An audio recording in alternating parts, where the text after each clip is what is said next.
back here. It's a pretty simple setup.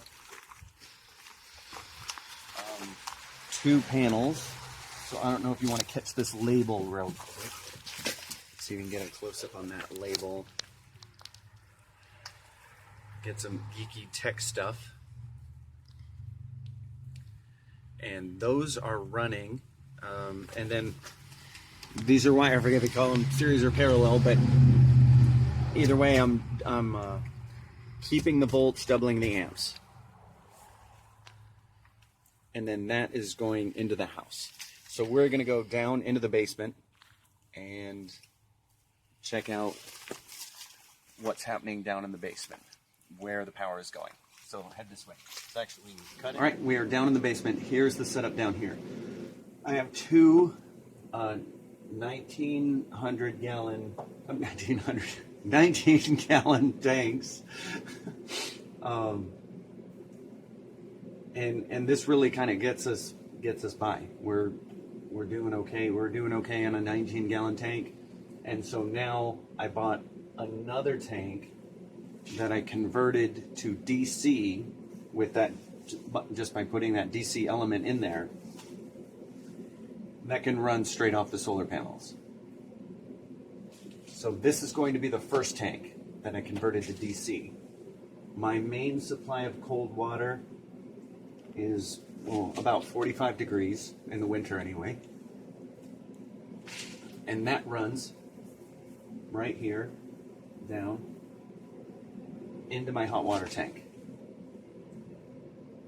It comes out the top,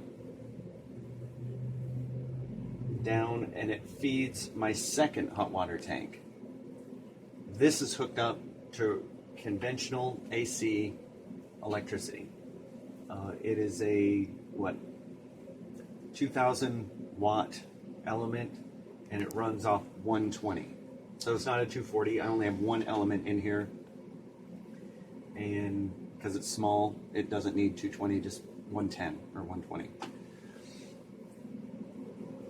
Now, if I were to feed this conventional tank with that 45 degree water,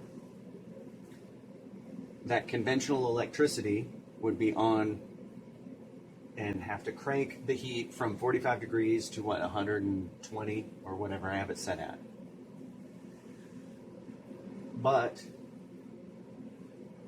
the cold water is going into this tank. This tank is being heated by those solar panels and a DC element. So it's bringing it up to, well, depends on how much sun I get during the day. I think right now it's about 80 degrees. So I brought the water from, because it's cloudy outside, it brought the water up from 45 to 80. Now 80 degree water is going in my conventional tank.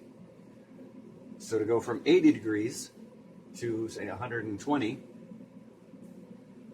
I'm lowering my electric usage, my conventional electric usage. So hopefully that made sense. Why I'll have 2 tanks. One, it's called a preheating tank, and it's DC. So it really was as simple as getting the element that matches your solar panels. The power from the solar panels comes in. I put a breaker switch of 30 amps. And I did 30 amps because everything is rated to about 35 amps on here. So I used a lot of the existing wiring on the thermostat, so I can use the thermostat it came with. Some people will get a DC thermostat because maybe they're pouring in so many amps, maybe they have twice as many solar panels, and it's pouring in way more amps, heating it even better, but then the existing wiring can't handle that. But everything is rated, checked everything out. The type of wiring and all the mechanics in here are rated, I think for like 35 to 40 amps. I'm not getting up to that. My solar panels can't produce that. And just in case it got hit by lightning or something, I don't know, something went crazy, 30 amp breaker. So everything should be just perfectly safe. It does not matter which way you wire them, positive, negative.